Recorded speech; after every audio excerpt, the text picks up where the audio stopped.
நடிகர் விஜய் இதுவரை ஒரு சூப்பர் ஹீரோவா இருந்து அதிக சம்பளம் வாங்குற அந்த நடிகர் புதிதாக ஒரு தலைவராகி இருக்கிறார்.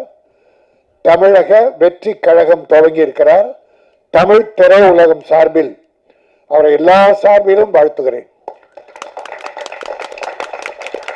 வெற்றி பெற வேண்டும் இல்ல முதலமைச்சராக வேண்டும் என்ற எண்ணத்தோடு ஆரம்பித்தால் அதற்கென்ன சில வழிகள் இருக்கிறது. கட்சி ஆரம்பிச்சிட்டவங்க எல்லாம் காணாம போன்று பார்க்கிறோம். ஆனால் வெற்றி பெற வேண்டும் என்றால் புரட்சி தலைவர் முதலமைச்சர் ஆயிட்டாரு அப்படின்னா அவர் அடிச்சுவடை கூட தொடுவதற்கு இன்றைக்கு யாரும் இல்லை. அவர் எப்படி இருந்தார்? காங்கிரஸ்ல இருந்தார் முதல்ல, பிறகு திமுக வந்தார். திமுகவில் உழைத்தார், மக்களை சந்தித்தார், இறங்கி கிராமம் எல்லாம் போனார், மக்களோடு மக்களாக வாழ்ந்தார். அண்ணா சொன்னார், ஒரு கனி என் மடியிலே விழுந்தது, அதை என் இதயத்திலே வைத்துக் கொண்டேதான், அதுதான் இதய கனி எம்ஜிஆர் என்றார். ஆக அந்த அளவுக்கு எம்ஜிஆர் தன்னுடைய வருவாயை வாழ்வை ஏழை மக்களுக்காக அர்ப்பணித்தார். காரணம், அவர் சிறு வயதிலே சாப்பாட்டுக்கும் கஷ்டப்பட்டார். அந்த கஷ்டம் ஏழைகள் படக்கூடாது என்று அவர் பாடுபட்டார். நான் தம்பி விஜய்க்கு சொல்லுவேன், நீங்கள் வெற்றி பெற வேண்டும். ஆனால் எம்ஜிஆர் செய்ததிலே ஒரு 15% அல்ல 20% தொண்டு செய்யுங்கள், இறங்கி வாருங்கள், மக்களோடு பழகுங்கள்.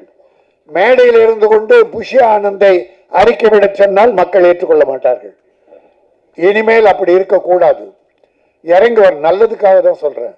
ஆரம்பிச்சிட்டார். அதனால் நம்பில் ஒருவர். அதுக்கு முன்னால ஒரு கட்டிய கோட்டையாக திமுக இருக்கு. இன்னைக்கு தாய்மார்களுக்கெல்லாம் ஏராளமா நல உதவிகள் பண்ணிட்டு இருக்காரு, நல்ல காரியம் பண்ணியிருக்கார். தொழில் அதிபர்களை ஈர்ப்பதற்காக முதலீட்டை இருக்க பிரான்ஸ்ல இருக்கார். இப்போ கோவாவில் துபாய் போனார். அப்படி ஒரு முதலமைச்சர் இருக்கார். அதிமுக ஒரு கட்சியும் சிறப்பாக நடத்தினார்கள். யாரையும் குறை சொல்ல முடியாது. பாரதிய ஜனதா என்று வளர துடிக்கிறது. அருமை சகோதரர் திருமாவளவன் ஒரு நல்ல தலைவர், வைகோ, சீமான், கம்யூனிஸ்டுகள் அற்புதமான கட்சிகள், காங்கிரஸ், இவ்வளவு கட்சிகள் இருக்கு. நீண்ட நெடுங்கால வரலாறு படுத்த கட்சி. இதுக்கிடையில விஜய் ஆரம்பிச்சிருக்கீங்க, தப்பில்லை. இனிமேல் நீங்கள் எப்படி நடந்து கொள்ள போகிறீர்கள், என்ன கொள்கை வகுக்க போகிறீர்கள், மக்களுக்கு அதை எப்படி சேர்க்க போகிறீர்கள் என்பதை வைத்து மக்களின் ஆதரவை பெருகினால் நீங்கள் வெற்றி பெறுவீர்கள். எல்லாம் உங்க கையில் தான் இனிமே இருக்குது. யாரையும் நம்பி விட்டுறாதீங்க, நேரடியா வாங்க. தலைவர் காமராஜ், அம்பேத்கர், பெரியாரை படியுங்கள் என்று ஒரு அறிக்கை சொன்னீர்கள். நான் இன்னொன்றும் உங்களுக்கு சொல்லுகிறேன், பேரறிஞர் அண்ணாவை படியுங்கள், டாக்டர் கலைஞரை படியுங்கள், புரட்சி தலைவர் எம்ஜிஆரை படியுங்கள். இதையே சேர்த்து படியுங்க. மிகச்சிறந்த தலைவராக வரலாம். எல்லோரும் சார்பிலும் நம்ம யாரும் கான்ட்ரவர்சியா பேசல. வந்துட்டார், நம்மில் சினிமா உலகை சார்ந்தவர். அவர் நல்ல சக்சஸ் ஆகணும்.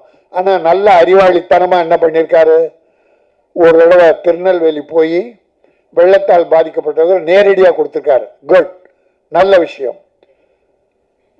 இப்போ ஒரு நல்ல குழு போட்டு சில குழுக்களை அமைச்சுக்கிட்டு இருக்காரு, நல்ல விஷயம். மாணவர்களை 10th படிச்ச மாணவர்கள் +2 மாணவர்களா தேர்ந்தெடுக்கிறார். ஏன்னா ஓட்டு அவங்களுக்கு தான் அடுத்து வருது. அது ஒரு நல்ல விஷயம்.